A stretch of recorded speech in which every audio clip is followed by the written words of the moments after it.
All right, so drawing the marble statue's face and neck constitutes a cylinder because there are cylinders as well as spheres and cone shapes within a face. So it's really good practice and it's an extra challenge for those of you who are waiting for something a little bit more exciting and a little bit more difficult.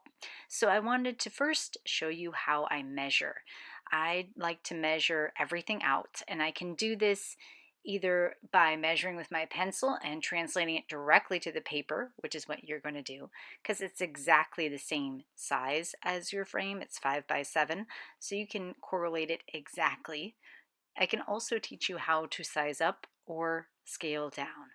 But I always start with the head measurement from the top of the head to the chin and the width. And then I try and figure out the placement of the eyes, which are usually midway in the head. And then from there, I figure out the hairline to the eyebrow line to the nose line to the chin, which is broken down into thirds. So this stuff should sound familiar because you probably saw a little bit about, or you probably learned a little bit about proportions and how to translate the human face into kind of like a mathematical equation.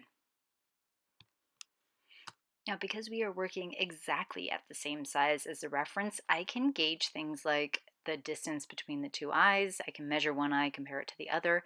Now, in this particular face, you're seeing more of the right-hand side of the face, a little bit less of the left-hand side of the face, which is important to note. One thing that I like to do is draw a dividing line down the center of the face, and that axis will shift if the viewer's head turns to the left or to the right. So I've told you before, all my sketches look very rough at the initial phase. They're very general, and then I go in and I get specific stuff later.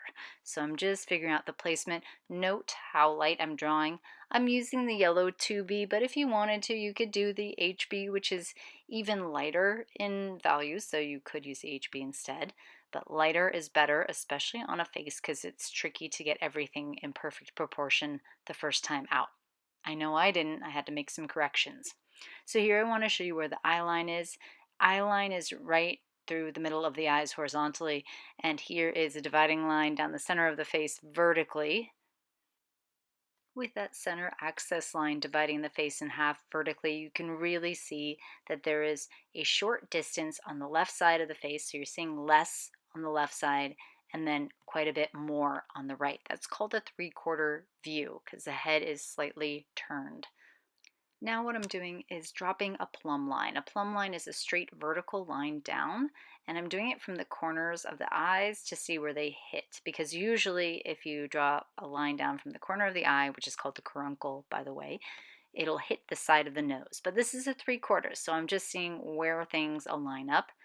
You can fit a third eye between the two eyes. That's one of those proportion rules that you should memorize. And you can also fit the height of one eye underneath the nose to the upper lip. So I went ahead and drew off camera to try and get the proportions correct. Again, working from general and then to specific.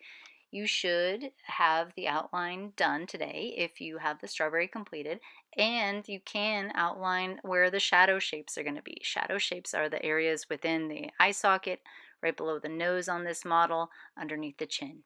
Now you do have a choice over what photo you choose, but there should be shadow shapes in all three of them.